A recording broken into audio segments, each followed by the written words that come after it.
Hey everyone, welcome to Ian and Friends Tour de Suisse edition. I am FloBikes Senior Editor Ian Dille. And I'm Jordan Parker. All right, so today we're breaking down stage 3. I'm going to look ahead to stage 4. Give me the setup, Ian. What are we talking today? Today's stage, it didn't really go down until the last 10K. There was a breakaway, mostly pro-continental teams in the breakaway. We saw Aqua Blue Sport. Calvin Watson had a good ride. He's in the points jersey, 1 point ahead of Peter Sagan. After the stage, yep. But everything really went down the last time up this Category 3 climb. They were racing on a circuit. They went up the climb 5 times in total. And I guess actually with 2 laps to go, Chris Jensen from Mitchelton Scott went up the road with an insane attack.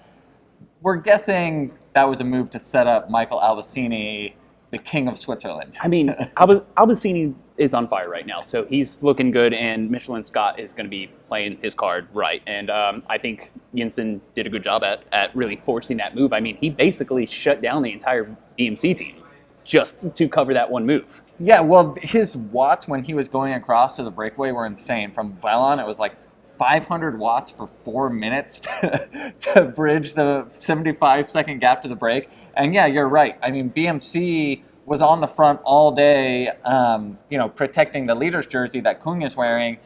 And then they were also riding for what it looked like for the stage win with Van Avermaet. But they were so busy chasing down Jules Jensen, by the time they got to the base of the climb, the final time, they were down to only DeMarchi. Kuhn was there. They weren't going to use him. Yeah. Van Avermaet and Port were the only guys left, so BMC was out of bullets. What did we see going into the base of this climb? I mean, this was there was 2 sprints. There was the lead out into the base of the climb, and then the sprint for the end of the stage. So we're rolling up, again, the last time on this hill, under 10K. So we're looking at about 8.5 kilometers. All the GC teams start to line up. This is, you could almost sense that you were 2 or 3 kilometers from the finish of the stage, but everyone was getting either their sprinter or their GC guy up to the front, getting ready to see what's going to happen on this hill, or just brace for impact all the way to the finish. And so things start winding up, and then about 6 kilometers to go, they're sitting at about a 5% incline, and then guess who says it's time to go? The 3-time world champion lit up the race. Astana was on the front, setting a hard pace, and he comes blowing by them. I mean, it was a really interesting attack from Sagan because there was no setup like we saw yesterday from his team, where he had Burkhardt and Oss tag team the last climb. Sagan really launched from a field that was pretty. There were still at least 60 guys left in the field.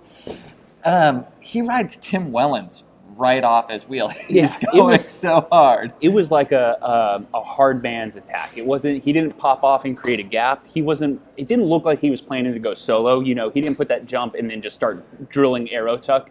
No, he kind of he slow wind up from the right and just like starts to put the power on. And Wellens, he falls off the wheel. Matthews pulls up to grab his wheel. Sitting on Matthews' wheel is Albacini. Like, Sagan was going to just full-on brap it power mode up to the top of this hill, and then he peaks and he calls it quits. He's like, all right, let's set this back up. And you know how hard it is when you see the GC guys start floating to the front. Quintana was like third wheel when Sagan was attacking. Kelderman from Sunweb was there. But I think the hill wasn't quite hard enough for Sagan to really force a selection, and it was kind of unclear what he was doing. I mean, we were sort of wondering if, Tour de Suisse, this test event for the Tour de France, these guys are really just sort of testing out their form and saying, hey, am I strong enough to shred the field on my own on a Category 3 climb? Maybe Gaviria launching from 300 meters yesterday.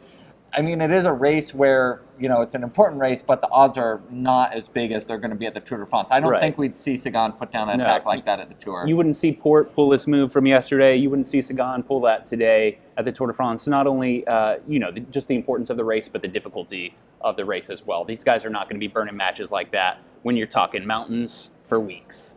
Cool. So, all right. So they hit the descent, and then what happens? We got Arthur Vichot. Arthur Vichot was on fire. I mean, he attacked down the descent. I believe it was Sunweb, Bahrain Merida worked together to bring him back. And then they hit the flat at the bottom of the descent, and he goes again, and he was sort of gone. I mean, he had a solid lead coming into the final few hundred meters. Sagan has Daniel Oss on the front of the field. Yeah. I mean, you can see him just grimacing in pain. He's going so hard, trying to keep the pace high, trying to keep Visho in check coming into the finish. And Visho being out there causes an early sprint. Yeah, I mean, props to Bahrain for being the only team with 2 or 3 people lined up. They're up in the front, little sweeping bend as they're starting to roll into the last several hundred meters. And they were the only person with any option. And Visho is sitting there, and I think if anybody hesitated any longer, he probably would have just rolled right up to the line and taken it. Obviously there would have been a sprint. They couldn't just let him go. But yeah, Colbrelli just launches it. 300 meters to go. And very interesting sprint, huh? I think Sagan was a little bit cooked from that attack on the hill because we saw him swing over to Colbrelli's wheel, then Gaviria launches on the right side. He swings to Gaviria's wheel. By the time he sort of makes his surge for the line up the center, he's out of gas and he can't get around those guys. Ends up third on the stage. Colbrelli with a huge win for him, over Gaviria, over Sagan. I mean, Colbrelli's no slouch. He won a stage of Paris-Nice last year. He's had top 10s at, Flanders, some of the monuments of the sport. But it's still a huge, huge win for him. He definitely wasn't one of the favorites on the stage. Yeah, and the Peter Sagan's face right after the finish, I don't think he was Peter Sagan's favorite after today's stage. Colbrelli, again, not taking away from the victory at all. The gentleman did see a door open, and he was going to close that door to make sure that even the world champ was not going to be slipping through. Yeah, he made a nice Sagan sandwich there. Yeah, and Sagan is not one to hesitate from a tight confrontation, and the gentleman knows his bike, and he's going to shoot for it. And he wasn't afraid to give Colbrelli a little headbutt and then kind of pop back over to Gaviria. These are world-class sprinters. They're used to it. This was nothing too out-of-worldly for them, but still just interesting play on Sagan. Yeah, and I mean, kudos to Colbrelli. He went from almost 300 meters out to get this sprint. We saw yesterday Gaviria went from 300 meters out. Sagan just rode his wheel until, 150 to go and came right around him. Sagan was almost in the same position today, but Colbrelli was able to hold him off. Now, we were watching it in slow-mo, and there was a bit of a drift. What do you mean? Well, he came all the way over from the left-hand barrier. I mean, he was hugging. But it was subtle enough. He was hugging the barriers for quite a bit, and I think what was it, the last 50 meters, last 25 meters or so, he really just he closes 2 or 3 positions over to the right, and just there's left no option for Sagan. He was going to take the win.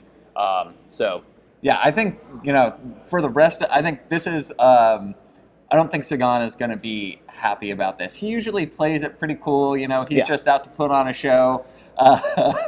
As long as it's a good race and he happens to win, he's gonna be out for blood the rest of this Tour de Suisse. I mean, we talked about him potentially winning 5 stages at this race. Yeah. This was one he definitely could have won, maybe should have won if he hadn't burned some matches with that attack. I think hands down, if he was in the same position going into the sprint, I think we all recognize if he had not put that power out on the hill, maybe not played tic-tac-toe a little bit, he would have definitely taken the sprint. Yeah, and let's talk about tomorrow's stage. I mean, this is another one that Sagan could potentially win. I mean, it's a long stage, 190 kilometers almost. Ends on a Category 2 climb it's not even 5% in gradient. No, yeah, we're looking at just a little over 7 kilometers, 4.6 kilometer climb. It's a pretty straightforward descent. It looks like they're just popping right into the valley. But then the finish is going to be interesting. It's there's a few turns set up, and then it's going to be a long drag show straight to the finish. So that's going to be really fun to see. If there's a group, those turns are going to be important, and then it's going to come down to the best sprinter. Yeah, and we've seen the GC riders being pretty antsy. We saw Quintana at the front today. We saw Port and Landa, Kelderman, Omen. All these guys are kind of ready to go, so it'll be interesting to see if this climb is made hard enough for them to really force a selection, get some gaps, or if it's another one of these stages where the strongman, the classics riders are able to stay in it for a sprint at the end. Yeah, it might be early enough in the tour to really the strong guys are still going to be punching, but we're going to have to wait to find out. Yeah. We'll see you tomorrow for stage 4 of the Tour de Suisse. Cheers.